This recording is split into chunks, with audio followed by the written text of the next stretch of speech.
Okay, in this quick video, I'm going to kind of go over an activity that we do in class. So this isn't going to be perfect, but you'll get the idea, and I think you can get this done much better if you're in class for this.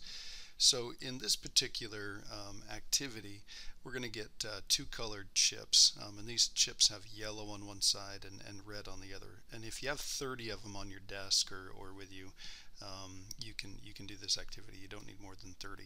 And here's your goal. Your goal is to use the information from each of the problems to find the number of yellow chips and the number of red chips that have the correct ratio. So the correct ratio is in column 1. The number of yellow chips, or the part that's yellow, is going to be in column number 2.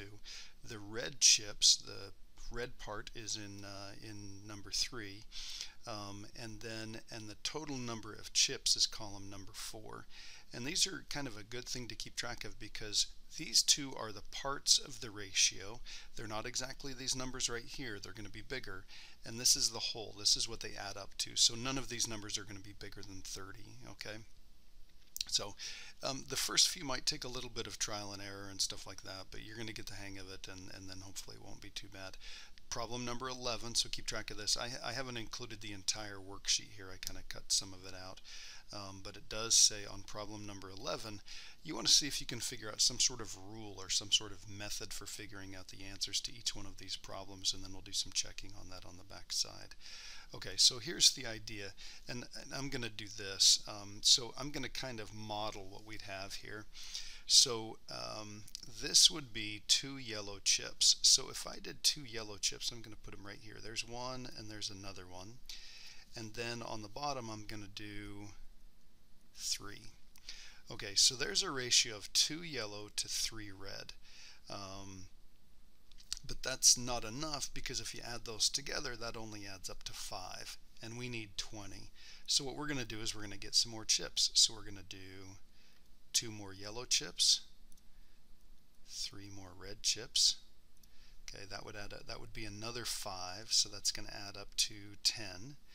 And then we're going to keep going. So we're going to do 2 more yellow, 3 more red, so that's going to be another 5, so altogether that's going to be 15, and we're getting close there. You can tell that we only need to do 1 more, so there's 2 more yellow and 3 more red, and we end up with a total of 20. So I'm going to put the 5 here. That means they all add up to 20, so we're in good shape. So let's count them up here. How many do we have?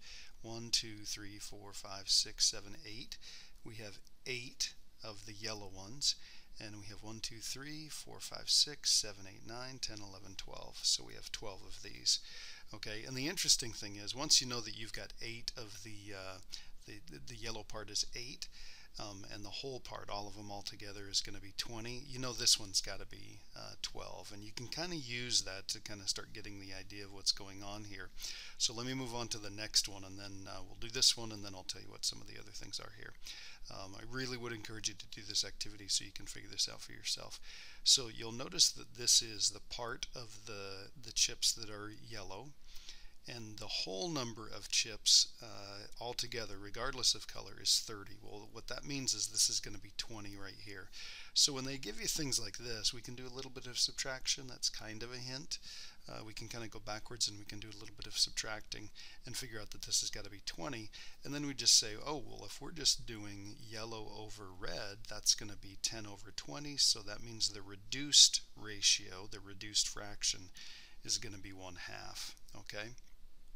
So let's come down here and let's take a look at this problem right here. It's 11, and you'll notice that it doesn't have any numbers in it. The ratio, the original ratio, is just A over B. So stop and think about, well, if you knew that that was A over B, how would you go from one to the other?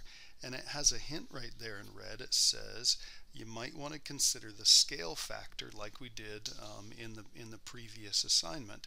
So think about that. Think about what we did on each one of these, and I'm going to make this a little smaller so you can see. Think about how we did this. What we were doing is we were saying, okay, we just kind of said, okay, this is 2 and this is 3, this is 2 and this is 3, and we kept adding that same ratio until we came up with the right number of yellows and the right number of reds. Well, that means we did this ratio 1, 2, 3, 4 times. So one way that we could think of this is we could say, well, what we did here is we multiplied the top one by 4, we multiplied the bottom one by 4, and then the question is, well, how would I get this number over here? And you might remember that we talked about this in the last section. Well, what would happen if you added these together? Well, that gives you 5 chips. Well, notice we did 5 chips here, 5 chips here. So what we did is we totaled these together, we added these up, and we got 5. And if you multiply 5 times 4, you end up with 20. Now, I really would encourage you to do the entire front page, do 1 through 10. Make sure you try and figure it out. Come up with something and see if it actually works. And could you explain your rule to somebody else? Could you explain how you came up with that and how it actually works? There are lots of different ways of doing this, and if your way is a little bit different than somebody else's, but it works, that's totally fine. The big idea is that you think about this and that you're able to explain your method.